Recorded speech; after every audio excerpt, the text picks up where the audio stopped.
Kuatnya tradisi makan bakso di Nusantara terjadi karena mudahnya menemukan bahan baku bakso dan mie di berbagai wilayah. Akar sejarah kuliner bakso di Indonesia tidak lepas dari campur tangan budaya Cina. Saat dinasti Ming berkuasa di Cina tahun 1368 hingga 1644, dikisahkan seorang pemuda bernama Meng Bo ingin membuat makanan untuk ibunya yang sakit. Terinspirasi dari mochi, dia menciptakan sajian daging giling yang dibentuk bulat dan dihidangkan dengan kuah kaldu hangat. Bakso datang ke meja makan orang Indonesia, diduga dibawa imigran dan pedagang Cina. Sejarah panjang bakso tak bisa lepas dari perjalanan mie yang sama panjangnya. Kolaborasi keduanya membuat mie bakso bukan sekadar makanan hasil akulturasi, tapi sudah jadi entitas yang melekat erat pada budaya Nusantara. Pakar gastronomi Nusantara dari Universitas Pendidikan Indonesia Bandung, Dr. Dewi Turgarini menjelaskan, sejarah panjang sajian mie bakso bisa dimulai dari sejarah panjang mie. Jika bakso datang karena dibawa orang Cina, mie beda cerita. Piagam Biluluk dari tahun 1391 di zaman Majapahit menggambarkan bahwa tradisi ngelaksa atau membuat mie tipis sudah ada.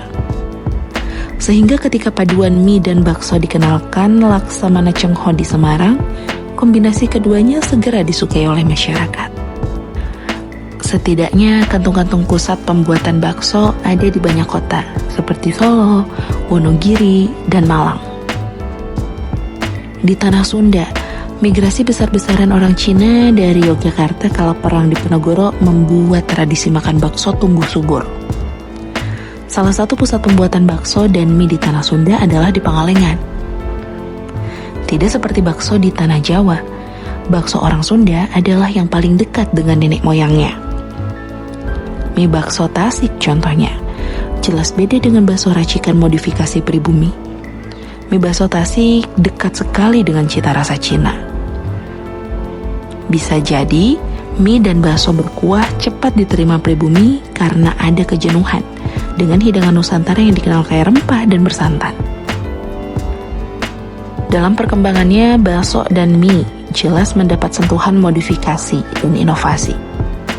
Di Indonesia ada mie bakso yang kuahnya disajikan terpisah dan ditaburi potongan cabai. Dalam pembuatan aslinya, bakso adalah daging yang dicincang kasar dengan pisau besar melengkung, karena pada zaman dahulu belum ditemukan mesin penggiling daging. Proses pembuatan yang demikian membuat sajian bakso tergolong mahal. Lalu, orang-orang Indonesia dengan segala kreativitasnya mengakali pembuatan bakso dari berbagai bahan baku, bergantung pada sumber terdekat. Misalnya, di wilayah yang banyak sapi, bakso memakai daging sapi. Jika ingin lebih murah, bakso dibuat dari daging ayam. Bisa juga dari ikan untuk mereka yang tinggal di pesisir. Menyiasati pembuatan makanan sesuai ketersediaan bahan baku juga terjadi pada mie.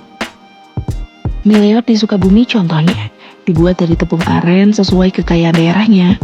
Ada juga mie letek di Yogyakarta, yang dibuat dari singkong atau tepung tapioka.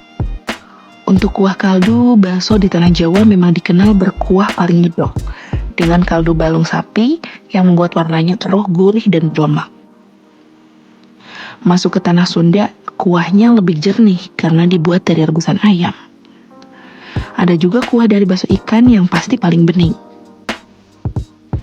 Sebagai produk budaya, eksistensi bakso tidak terlepas dari peran penggemarnya. Namun zaman tak bisa dilawan, dan bakso kokoh bertahan karena setiap komponennya memodifikasi diri tapi tetap menjaga keaslian. Mencari bakso tak akan pernah sulit. Kemajuan teknologi membuat pedagang bakso juga tak mau ketinggalan momentum. Bakso frozen lumrah dijual.